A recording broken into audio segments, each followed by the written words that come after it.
আমরা এমনই এক দেশে বাস করি যেখানে একটুখানি বৃষ্টি হলেই রাস্তাঘাট নয়, শুধু সম্পূর্ণ শহরটি তলিয়ে যায়। দেখুন, এই যে গতকালকে রাতে একটুখানি বৃষ্টি হয়েছিল, হালকা ধরনের বৃষ্টি, আমরা কল্পনা করতে পারিনি যে এভাবে শহর তলিয়ে যাবে।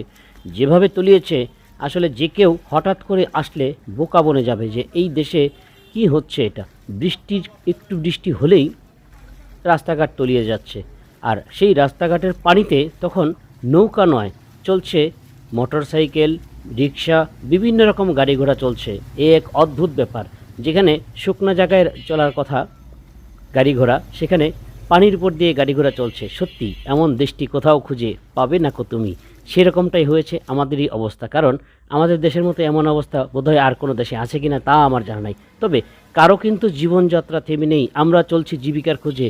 এই যে দেখুন, এই ভিখারি মহিলাটাকে দেখতে পাচ্ছেন, সেও কিন্তু তার জীবিকার জন্য নেমে পড়েছে রাস্তায়। যত কিছুই হোক না কেন, তার পেটে তো অন্ন জোগাতে হবে।